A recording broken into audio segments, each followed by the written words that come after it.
It's Thursday, July 4th. You're listening to Your Florida Daily.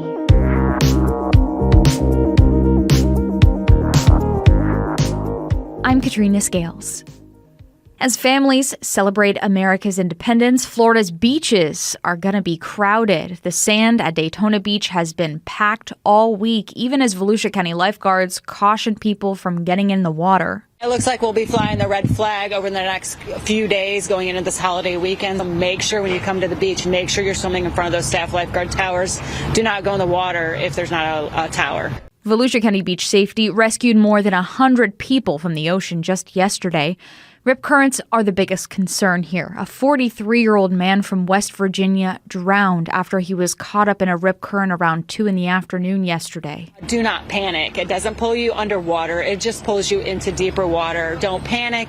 Yell for help. Chief Tammy Malfers says there's other things beachgoers should keep in mind, like paying attention to high tides.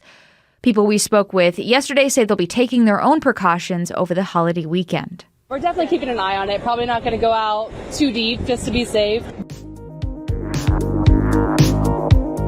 Advent Health says it's seeing a spike in the number of COVID cases in the Orlando area as many people take a trip for the holiday.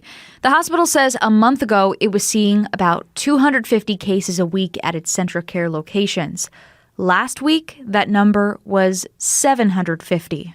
Most likely this is KP3, the new variant, one of the Omicron variants that we're seeing spread.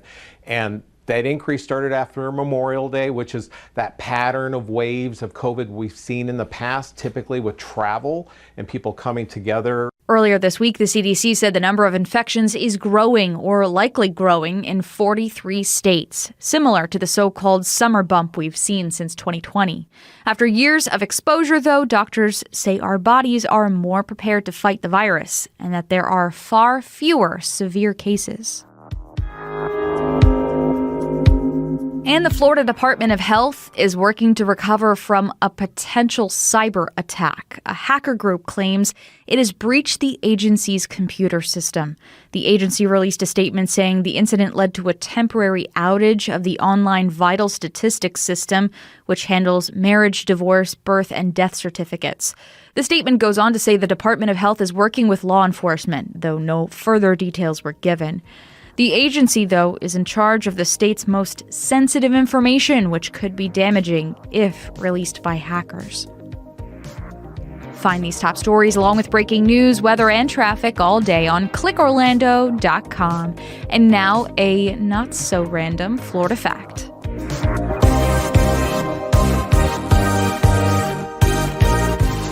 "32 years ago, a 28-mile-long rogue wave hit the Volusia County beaches. The crest was 9 feet high as it crashed onto Daytona Beach, causing sailboats to crash ashore onto cars, and dozens of people were hurt. The leading theory behind the rogue wave is that it was caused by an underwater landslide, although others have theorized that it was actually the result of a squall line. Your Florida Daily is produced by News 6 WKMG in Orlando. I'm Katrina Scales. Happy Independence Day. Make sure to subscribe for new episodes wherever you like to listen.